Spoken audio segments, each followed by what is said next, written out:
사랑하는 성도 여러분, 여러분들 시험 당해 보셨습니까? 우리 인생사는 어쩌면 끊임없는 시험의 연속이라 할 수 있습니다. 다만 그 시험이 어떤 시험인가, 정도가 어느 정도인가, 그 시험을 어떻게 마주하느냐가 사람마다 다 다르게 됩니다. 사람마다 시험을 마주하는 것이 다른 이유가 있죠. 그것은 그 사람의 가치관의 문제이기도 하고, 또 하나는 그 시험을 정확하게 꿰뚫어 볼 때 시험을 마주하는 자세가 달라지는 겁니다. 오늘은 예수께서 제자들에게 기도하는 방법을 가르치면서 우리를 시험에 들게 하지 마옵소서, 이렇게 기도하라고 가르치십니다. 도대체 예수께서 말씀하시는 그 시험이 무엇일까? 이 시간 말씀을 들으면서 분별하기를 소망합니다. 하나님은 우리 제자들을, 하나님은 우리 성도들을 시험하실까요? 성경이 어려운 이유는 어떤 때는 시험한다, 어떤 때는 시험하지 않는다, 이 두 가지 개념이 항상 혼재되어 있습니다. 그래서 분별하지 못하면 성경이 어렵습니다.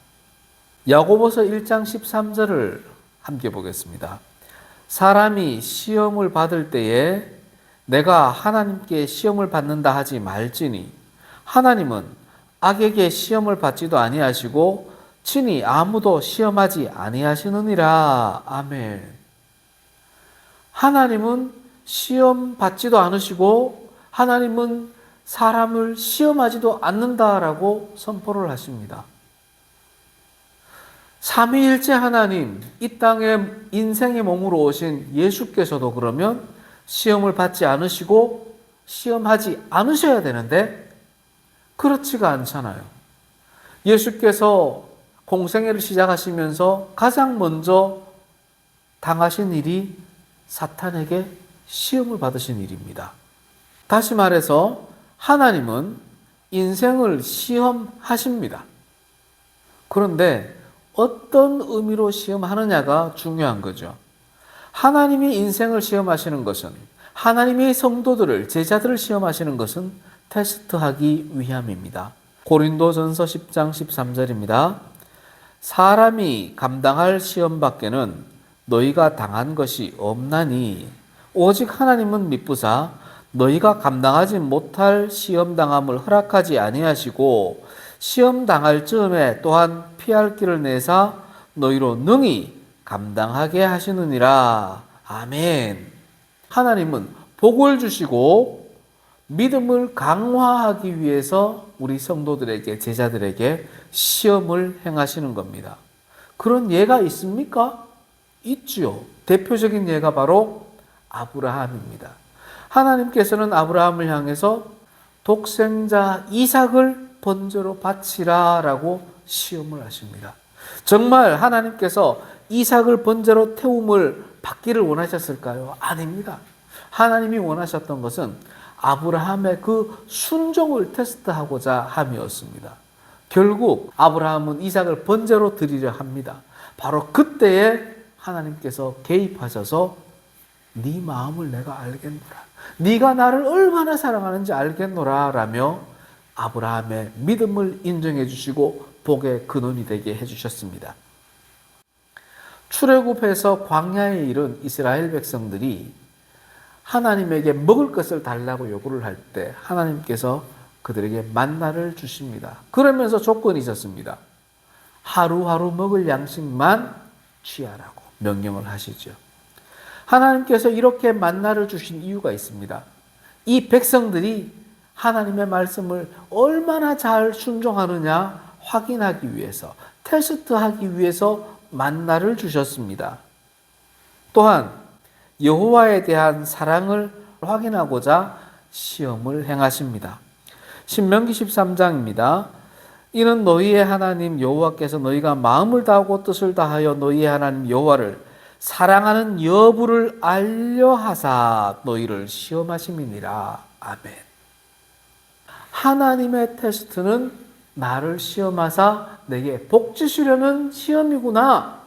이것을 분명히 기억해야 합니다. 그렇다면 하나님의 시험을 어떤 마음으로 받아들이게 됩니까?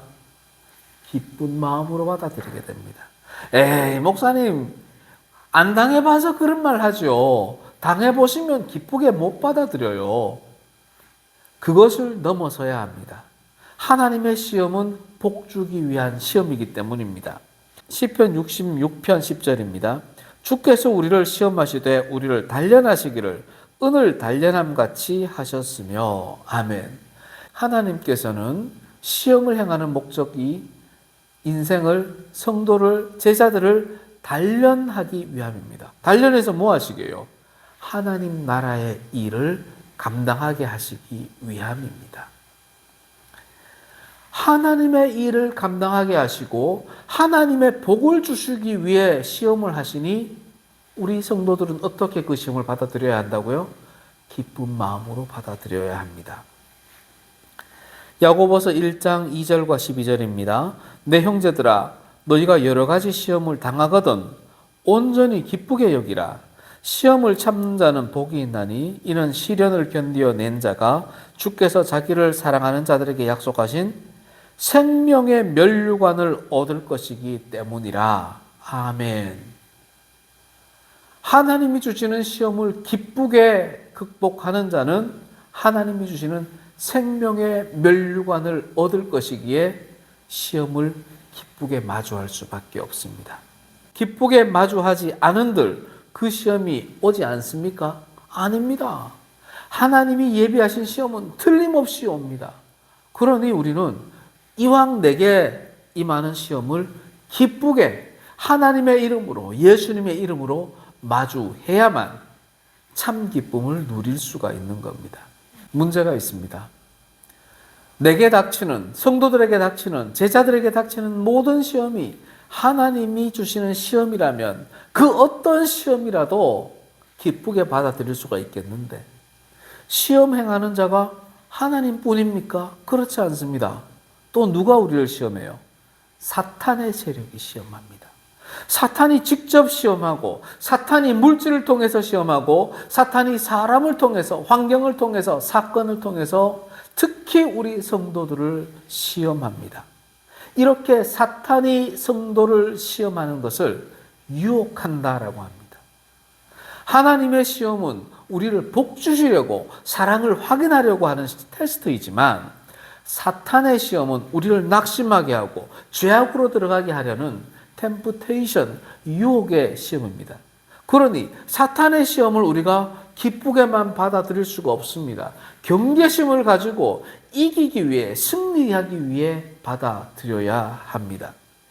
야고보서 1장 14절 15절입니다. 오직 각 사람이 시험을 받는 것은 자기 욕심에 끌려 미혹됨이니 욕심이 잉태한 즉 죄를 낳고 죄가 장성한 즉 사망을 낳느니라. 아멘. 사탄이 우리의 마음에 욕심과 불안을 심어넣는 순간 우리는 거기에 휩쓸리기 쉽습니다. 그럼 결과가 어떻게 돼요? 죽음입니다. 어떤 죽음? 영원한 죽음, 죄악의 길로 들어서게 되는 겁니다.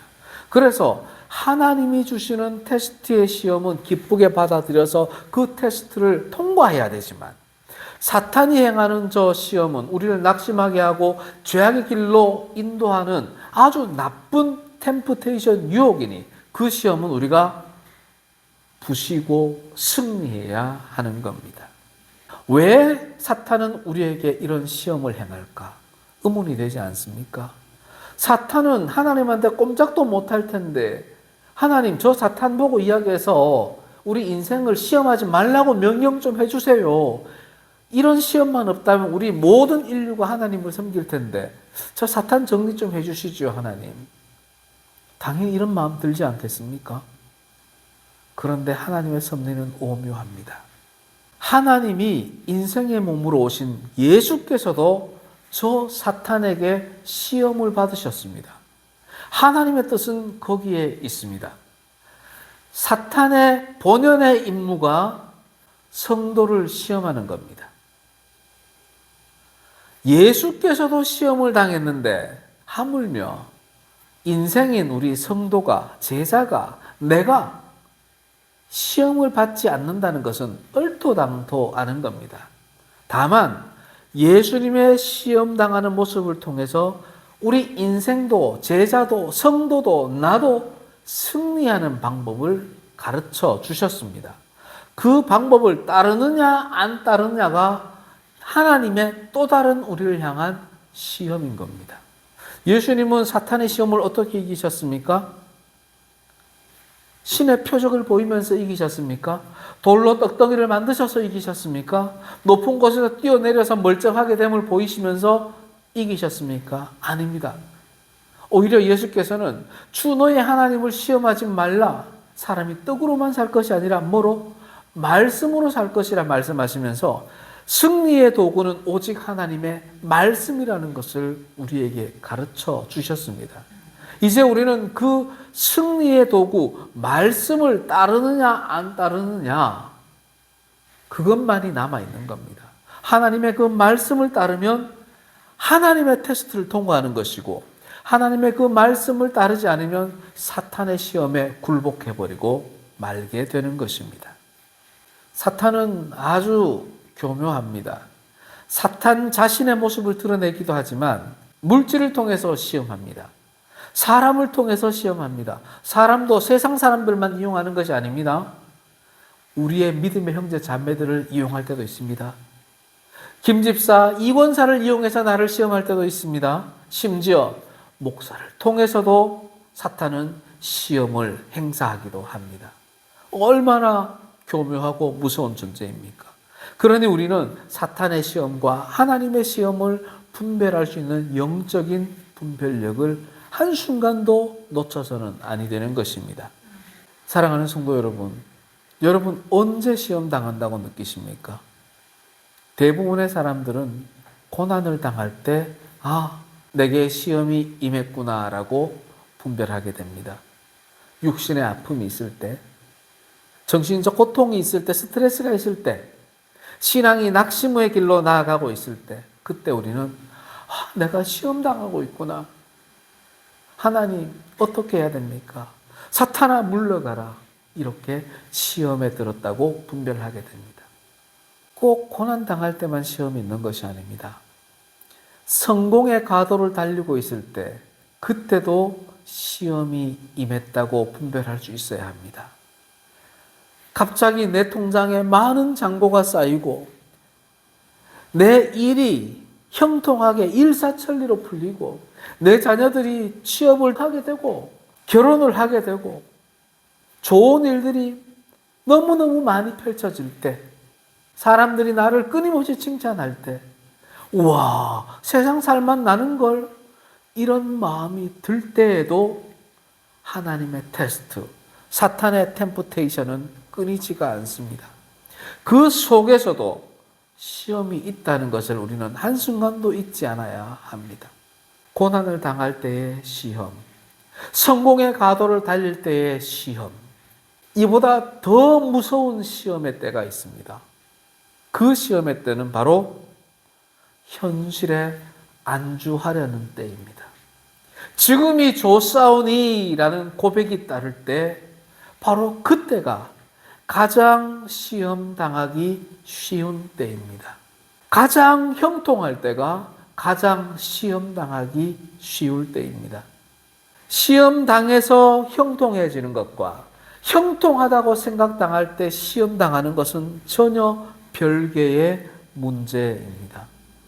사랑하는 성도 여러분, 고난 당할 때, 성공의 가도를 달릴 때, 현실에 안주하고 있을 때, 바로 그때가 하나님의 테스트가 있을 때고 사탄의 템프테이션이 있을 때라는 것을 한순간도 잊어서는 아니 됩니다. 그래서 우리 인생은 한순간도 시험이 없는 때가 없습니다.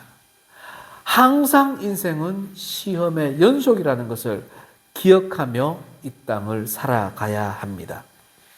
그렇다면 이 시험은 사탄의 시험을 당할 때는 위기의 순간이지만 하나님의 테스트를 당할 때는 은혜의 순간이 되는 겁니다. 우리는 그것을 분별해야 합니다. 이 시험이 나의 은혜의 통로가 될 것인가, 죄악의 통로가 될 것인가. 사탄이 유혹하는 그 시험에도 하나님의 말씀으로 대처를 하고 승리하면 사탄의 그 시험조차도 은혜의 통로로 바꾸게 되는 겁니다. 우리는 시험을 말씀을 통해서 은혜의 통로로 바꾸는 지혜와 능력을 항상 품고 살아가야 합니다. 그래서 예수께서는 우리에게 말씀하시는 겁니다. 우리를 시험에 들게 하지 마옵시고, 시험 그 자체에 매몰되어서 빠져서 허덕거리지 말고 그 시험을 이겨내고 하나님의 은혜의 통로로 나아가라라는 의미로 시험에 빠지지 말게 하옵소서라고 기도해라라고 가르쳐 주시는 겁니다. 시험 그 자체를 벗어나는 것이 아니라 시험 너머에 있는 하나님의 은혜를 갈망하며 살라고 우리에게 이 기도를 가르쳐 주시는 겁니다. 사랑하는 성도 여러분, 우리 모두 시험에 빠지지 맙시다. 그 시험을 넘어서서 그 시험을 통해서 하나님의 은혜의 통로로 들어가는 지혜로운 성도들이 됩시다. 아멘.